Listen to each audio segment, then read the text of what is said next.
Hello and welcome to Boomer Travel Patrol. I'm your host, Neal Howard, with Victoria DeMaio. Now, she's our Italy patroller, well-versed in all things Italy, and she's joining us on the program to talk about Italy and her latest book. Hello and welcome to the program, Victoria. Well, thank you. I'm thrilled to be here and to share about my passion, which is Italy. Italy. How did you fall in love with Italy? All of my grandparents immigrated from Italy. So that makes me about 100%. And I grew up in Northern California around a lot of Italians, although I didn't think about being Italian or not being Italian too much later. So your book, Victoria's Travel Tips, Italian Style, is this a travel guide per se, as many other travel guides, or is it specific in that it points out some of the cultural issues that many people may never, ever fully understand unless they go to Italy and stay for a while or frequently? Exactly. This evolved from traveling and seeing the things that people were doing, saying, experiencing, and myself that were disconnects. So it's not about where to go in Italy, where to eat, what to do. It's about how to go, how to travel, how to immerse in the culture, and how to appreciate and respect it and enjoy it to its fullest. As someone who hasn't traveled to Italy, I understand that sometimes it's okay to let the locals show you a few things, maybe a little bit of give and take there. Is that the case, or is that annoying most of the time for you not to know what's going on before you get there? Well, Italy is the most visited and desired travel destination in the world. So obviously there's a lot of information about Italy, and there's a lot of misconceptions. Okay, Hollywood, now with social media, all those beautiful photos, but there's a lot of stereotypes and a lot of opinions per se, and the stereotypes can be negative and positive. A lot of it's romanticized. Someone said to me, I was talking about Italy, and they said, well, everyone knows Italy. I said, well, I would disagree with you. I think everyone thinks they know Italy.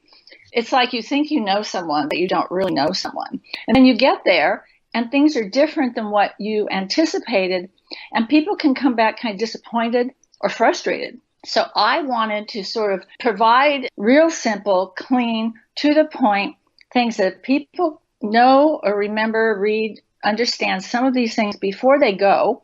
They'll be better prepared.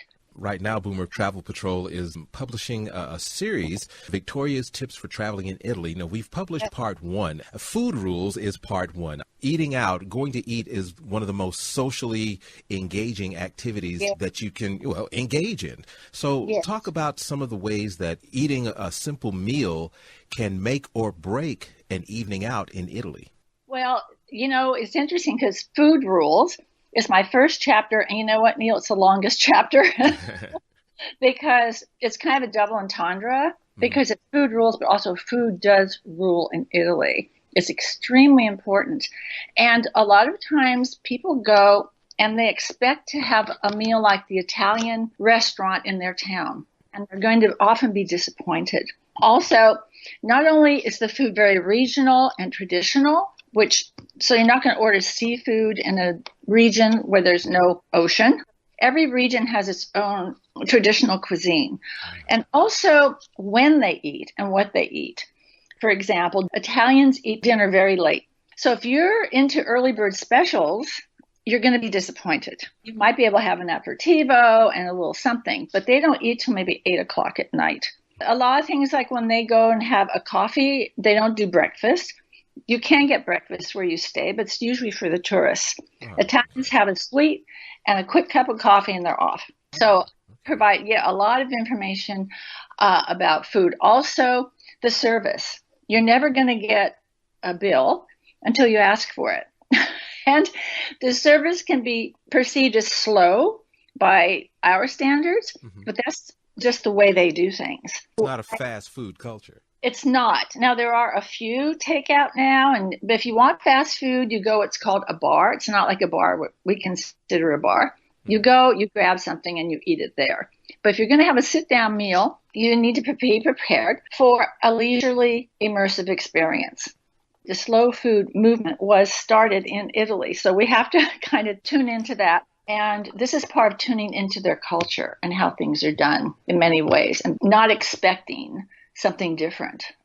Often I hear people say, why don't they do this? Or why don't they do that? Or back home this. And you're traveling for a reason, not to be back home.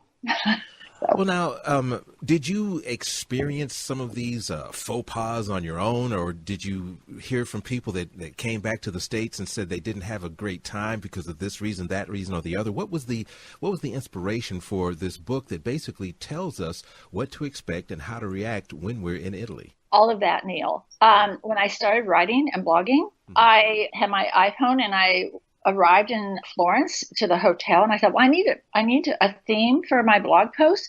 And I went into my room, I go, no washcloths. No screens on the windows. The faucets are different. I thought, there we are. The things that are different from where we come from. So I started taking a lot of notes, observing, talking to people. And over months and months, I had hundreds of them in different categories. And then I put it together in 10 different categories. So it's things I've heard and observed and talked to people about, and just things I've learned along the way. Victoria's Travel Tips Italian Style, more simple ways to enjoy Italian ways on your next trip to Italy. As I said, circulating right now in Boomer Travel Patrol's newsletter, and it's going to be a series of articles posting over the next month or so. Where can our listeners get a copy of your book, Victoria's Travel Tips Italian Style, online, and any other way that we can get our hands on it? Well, you can go to my blog, which is Postcards from Victoria, and they do have a link on Boomer Travel Patrol with each of the articles. And also I'm on Amazon, and it's in Kindle and in paperback. It's a real to the point, no nonsense, easy to get through, easy to take with you. And I've gotten a lot of good feedback. And I just want to say one more thing.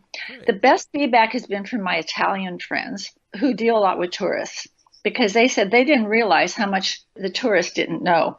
So it was insightful for them as well. So they get a real kick out of it. So it's really a way to really enjoy the Italian culture. And that's one of the reasons we travel. I hope so. Great.